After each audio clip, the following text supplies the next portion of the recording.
네, 안녕하세요. 부부변호사 서주희 변호사입니다. 오늘은 이혼 소송이 가능한 재판상 이혼 사유에 대해서 알아보도록 하겠습니다.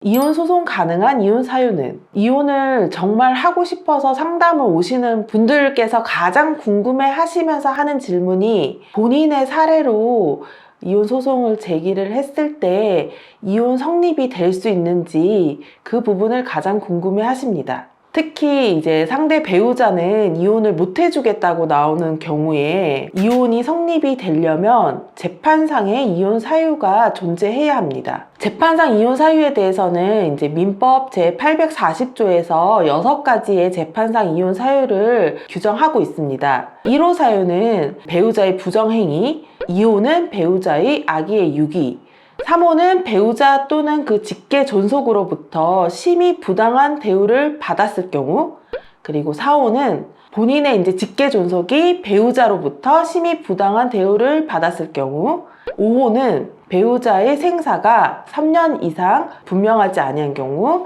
6호는 기타 혼인을 계속하기 어려운 중대한 사유가 있는 경우입니다. 즉, 이 민법 제840조에서 규정하고 있는 6가지의 재판상 이혼 사유가 있어야지만 이혼이 성립될 수 있으므로 본인의 사례가 민법 제840조에 해당하는지 여부에 대해서는 사전에 변호사와의 상담을 받아볼 필요가 있습니다. 소송 가능한 이혼 사유에 해당하지 않는 경우는 840조 1호 부정행위를 이유로 이혼 사유가 되는지 찾아오시는 분들 중에서 배우자의 신용카드 사용 내역에서 호텔이나 모텔 등의 사용 내역을 발견하고 찾아오시는 분들이 있습니다. 아니면 또 이제 배우자가 본인에게 거짓말을 하고 야근이 있거나 일이 있다고 거짓말을 하고서는 이성의 친구와 단둘이 이제 술자리를 가지거나 식사를 한 사진을 가지고 오시는 분들도 있는데, 단순히 이러한 호텔이나 모텔 사용 내역이나 식사나 술자리에서 같이 있었다는 그 사진만으로는 부정행위의 객관적인 증거로 볼 수 없기 때문에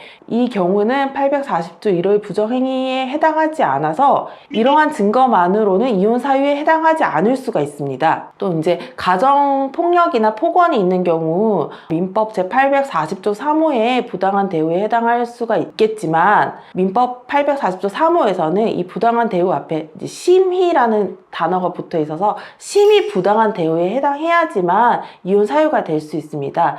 그래서 단순히 부부싸움 가정에서 서로 이제 욕설을 한두 번씩 주고받거나 아니면 경미한 몸다툼이 있는 경우에는 심히 부당한 대우에 해당하지 않아서 민법 840조 3호 사유에 해당하지 않을 수도 있습니다. 또 이제 민법 제840조 6호에서 기타 혼인을 계속 이어가기 어려운 중대한 사유라는 이혼 사유는 문구 자체로 좀 추상적이고 포괄적이기 때문에 6호 사유에 해당하는지 여부에 대해서는 같은 사안의 경우에도 판사나 변호사마다 해석이 다를 수도 있습니다. 정신병의 경우에도 치료가 불가능한 수준의 중증의 정신병은 6호의 이혼 사유가 될 수 있지만, 경미한 이제 우울증 같은 경우에는 그 증상이 가볍고 회복이 가능하고 오히려 이제 상대 배우자에게 우울증을 앓고 있는 배우자의 치료를 위해 전력을 다해야 하는 의무가 있기 때문에 치료가 가능한 정신병의 경우에는 6호의 이혼 사유에 해당하지 않습니다. 또 이제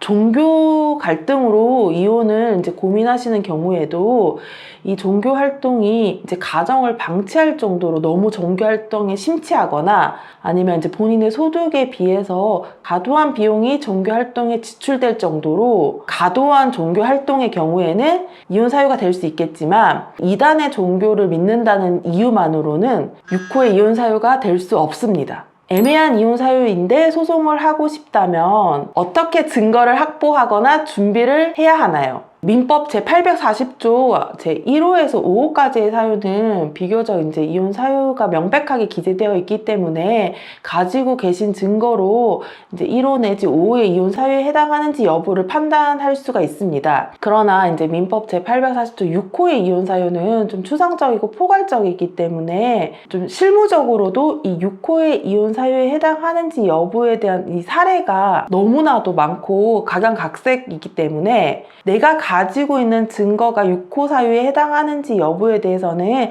좀 사전에 전문 변호사와 상담을 받아볼 필요가 있습니다. 또 현재 내가 가지고 있는 증거가 민법 840조에서 정하고 있는 재판상 이혼 사유에 해당하는 증거인지에 대해서도 사전에 변호사 상담을 받아보시고, 증거가 부족한 경우에는 어떤 증거를 보충해야 되는지에 대해서도 사전에 변호사와 논의를 해볼 필요가 있습니다. 예를 들어 배우자의 폭언이 반복적으로 있다고 하더라도 이제 내가 가지고 있는 증거는 단순히 1, 2회 정도의 녹음과 문자 메시지에 불과하다면은 그 부분만으로는 이제 심히 부당한 대우에 해당하지 않을 수가 있기 때문에 좀 더 시간을 가지고 충분한 녹음과 메시지 등의 증거를 수집해서 배우자의 이 폭언이 단순 일회성이 그치는 것이 아니라 반복적으로 발생하는 상습적인 폭언이라는 것을 충분한 증거로 입증할 필요가 있습니다. 증거 확보를 할 때 주의사항, 본인이 가지고 있는 증거가 재판상 이혼 사유에 해당하는 증거인지 여부에 대해서는 당연히 이제 사전에 변호사와의 상담을 받아볼 필요가 있습니다. 가지고 있는 증거가 충분히 이혼 사유에 해당하는 경우에는 그냥 그 증거를 가지고 이혼 소송을 제기하면 되지만, 증거가 없거나 부족한 경우에 상대 배우자가 또 이혼을 못 해준다고 나오는 경우에는 실제 이혼 사유가 없다고 판단돼서 이혼 소송을 하더라도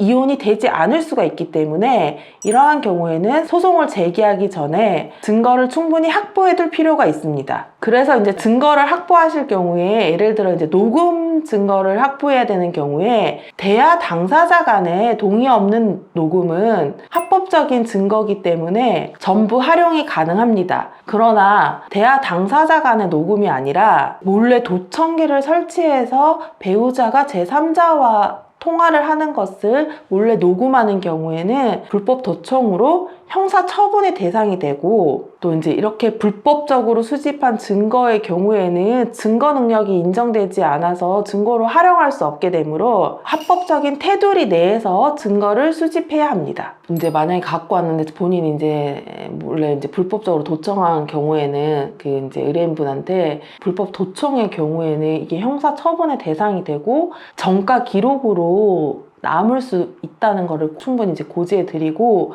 요즘에는 이제 이런 식으로 너무 심한 불법이 개입돼서 확보된 증거는 법원에서 증거 능력을 인정 안 해주는 경우도 있기 때문에 이런 증거는 사실은 법원의 증거로 활용하기가 어렵다는 점을 충분히 이제 설명드리고, 다른 합법적인 증거 다시 구해 오셔야 된다고 말씀을 드리고 있습니다. 또 이제 이 불법 도청은 이제 벌금형이 아니고 실형 내지 이제 집행유예 형량밖에 없기 때문에 그 부분에 대해서도 충분히 이제 설명을 드리고, 형사 처분만 받고 증거로서는 활용할 수 없게 되는 그 위험성을 이제 말씀을 드리고 있습니다.